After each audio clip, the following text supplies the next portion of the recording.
All right, go ahead. All right, I am Josephine Davis, Interim Dean of the College of Arts and Sciences. Um, when were you appointed dean? All right, my appointment was effective as of August 1st of this year, 2012.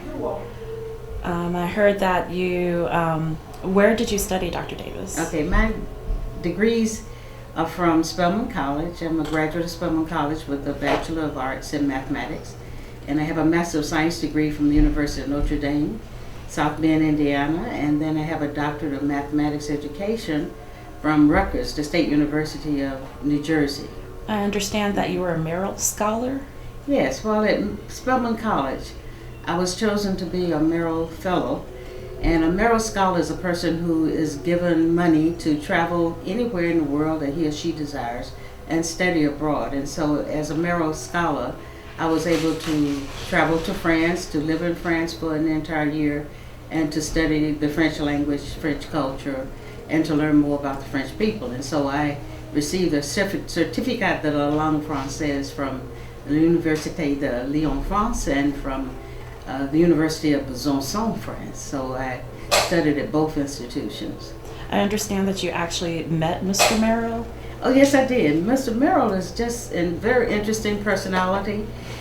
He came to Spelman College to meet with the Merrill Scholars, and at that time he was able to tell us about his life story, and why he invested in young African American students and tried to give them experiences that they normally would not be able to afford.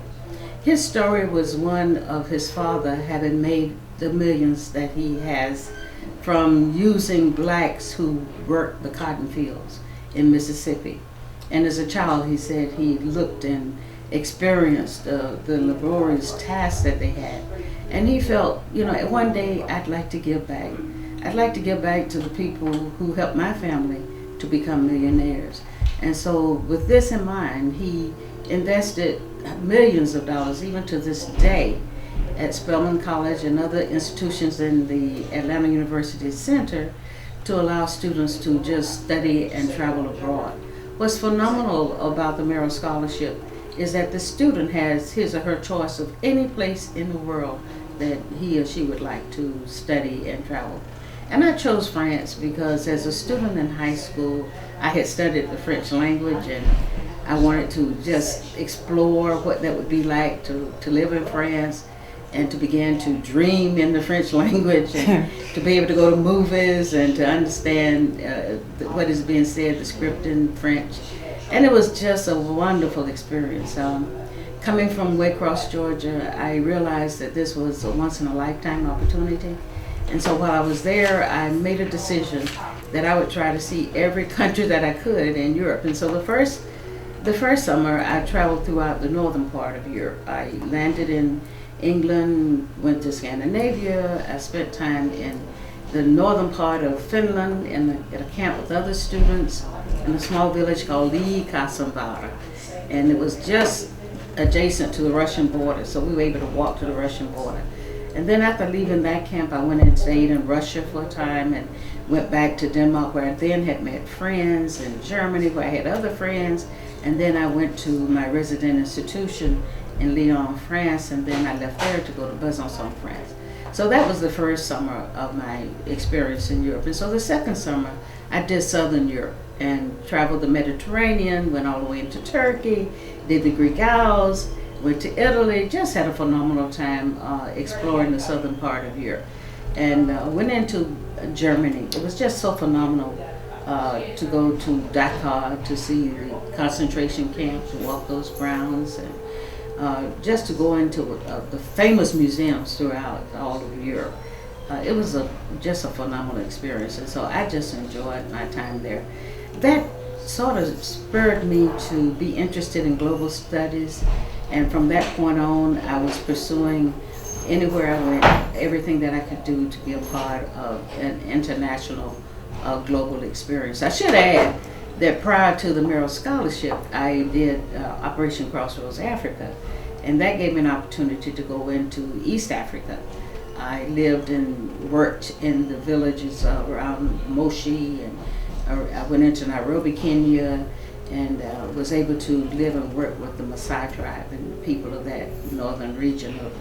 At the time it was called Tanganyika, and then into Zanzibar, but now it's Tanzania.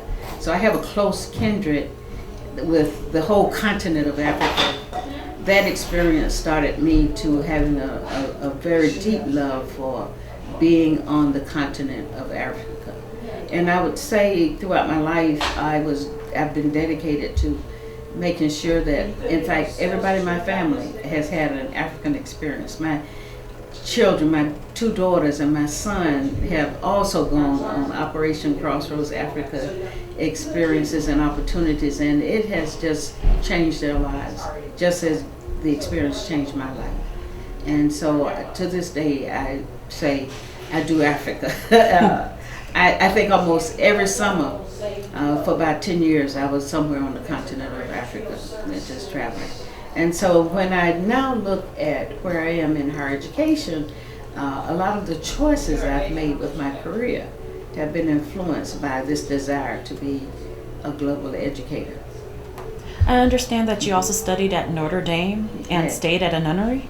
Yes, when I got my degree from the University of Notre Dame, was an all-male institution at one time, and it went co-educational. Interestingly, when I attended graduate school there at the graduate level, they just began to open their university to women. So they didn't have dormitory facilities for women. So I had to live with the nuns, and that was quite a phenomenal opportunity to really get the inside life of what it's like to live as a nun. So I enjoyed that. I fellowshiped with the nuns and made some very lifelong friendships with them. I also know that you've met royalty. Royalty, true. When I left, I worked for a while at Albany State University. It was then Albany State College. And from there I went to St. Cloud State University, which is a historically white institution in the middle of Minnesota. And I went there because they have a tremendous international program. So I oversaw degree programs around the world. We had programs in Denmark, in France, in Germany, Costa Rica, in China, and in Japan. So one summer, as the Vice President for Academic Affairs, I decided I would visit each of our sites. And the site that was interesting was a castle, a 17th century castle in Alnwick, England. And I had been warned before I went there that there might be an opportunity that I could meet the Duke of Northumberland. And so I asked them, I said, well, what do you do when you meet a Duke? They said, well, you should take something that's uniquely American. And I said, well, what would you suggest? And my college president at the time, who had gone over, suggested, well, take him a bottle of scotch. And either take him a bottle of whiskey, because that's something that they don't get, but it's typically American to take a bottle of whiskey. So I said, okay, I'll do that.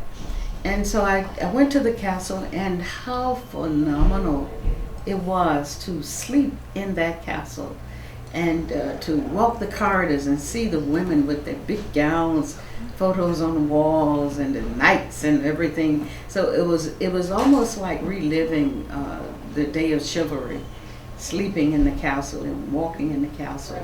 And what had happened is that the people who owned the castle had rented out an arm of the castle for us to conduct our studies. So I did have a chance. I was told that the Duke would receive me.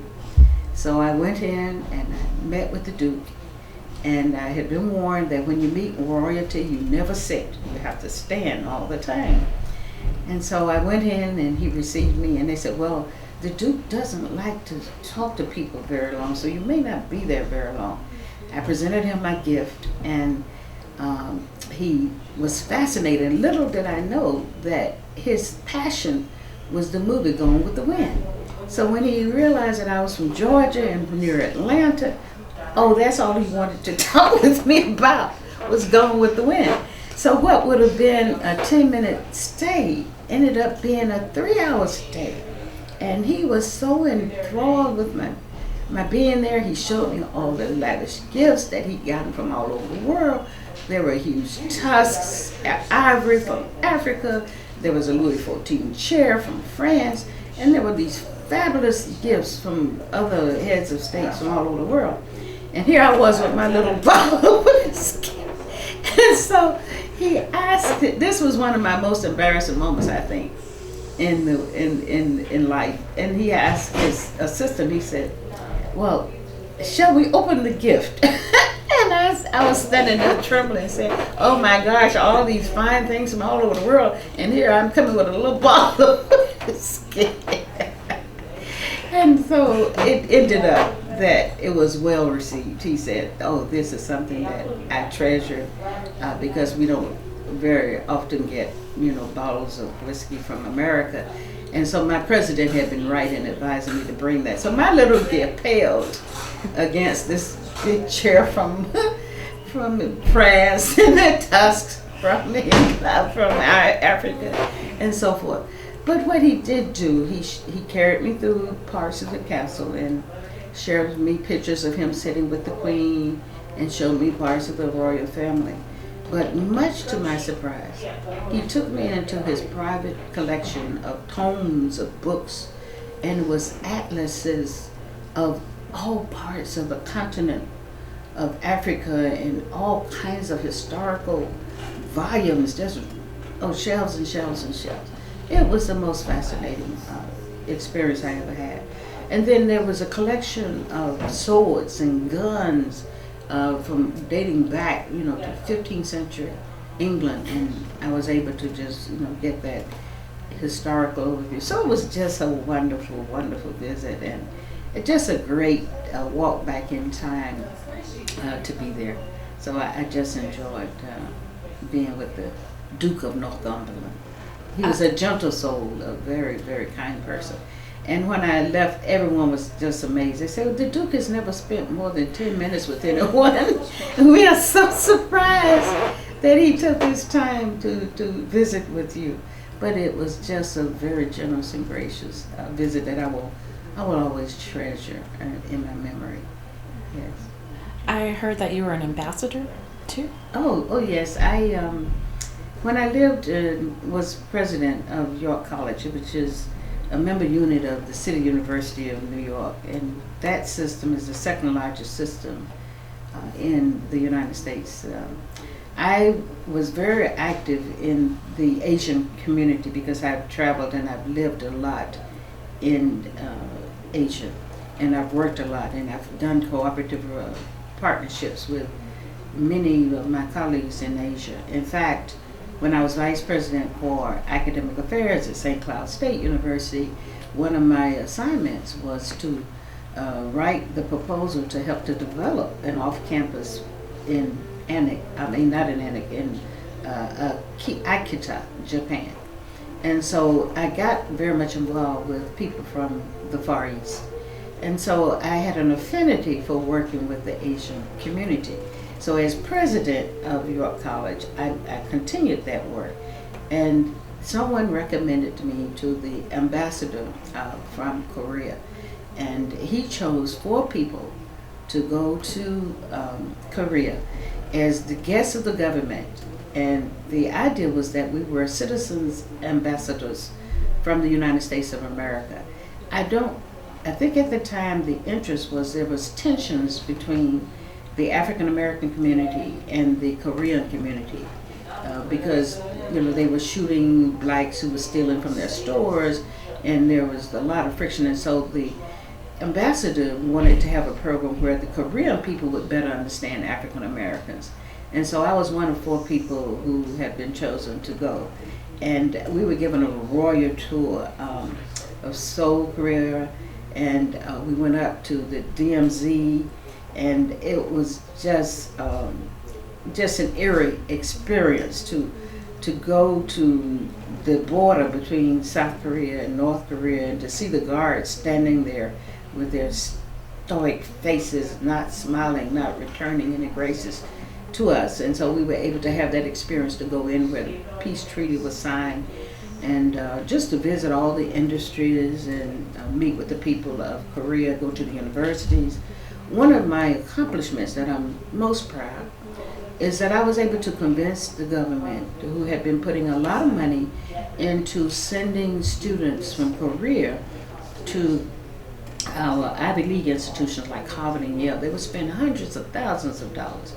And my suggestion to them was, one way for you to help to foster relationships would be to invest dollars in African American students and allow them to come to Korea to study. And that government funded 3 students from York College to go, and they went and spent an academic year studying in Korea. And they came back, and they are now in international politics because of that experience. So it was a wonderful, wonderful exchange that I just truly, truly treasured, and really enjoyed meeting and interacting with the people of Korea and understanding the country and their yearning for peace. Another very interesting experience I had in the Far East is I was chosen to represent my mayor at the International Conference for World Peace. And that conference convened in Nagasaki, Japan and Hiroshima, Japan on the celebration of the anniversary of the dropping of the atomic bomb in both those cities. And so I had occasion to be on the spot where the bomb was dropped at the time that the bomb was dropped, and to relive that moment with the survivors. And the clock was ticking down, and then it belled with sound, and the sirens went off at the very moment that the bomb had dropped. And the survivors were sitting there with the pictures of their lost loved ones, who had died from that bombing. And then I had a chance to interview the survivors, and they talked about where they were at the moment that the bomb dropped and how their lives have been forever changed, because all of those people, many of them now are discriminated against, and they are like outcasts of the country. Nobody wants to marry with them because of their exposure to radiation and what it has done in terms of deformity through the generations. And so it's really an experience to meet them and to understand how now there is a commitment to world peace. What can we do to foster peace? I would never forget meeting one man whose fingernail had grown and hair was growing out of it. It was twisted, it was all black. And he said that his fingers were outside, he was lifting the window at the moment that the bomb dropped, and that radiation forever deformed his fingernails, and he can't stop them from growing and growing hair. It's just the most grotesque thing that you ever would want to see. And in fact, there's a museum of the survivors where they show pictures of just the Holocaust that occurred and what has happened to those people. So that was another experience that I had in the Far East, and it was just a moving experience. And that, plus living, I think, in East Africa with the Maasai people who also pursue peace, has kind of helped me to understand how important it is on a day-to-day basis for us to try to live at peace with our fellow person and to promote peace and well-being, among our fellow people as we go about our daily activities, and to try to bring joy into the world, try to make people to be happy and to try to be a problem solver as opposed to a problem creator. I think those experiences have really shaped my philosophy of life, in that way. Well, thank you, Dr. Davis, for taking the time to speak with us today. Oh, thank you. Bye.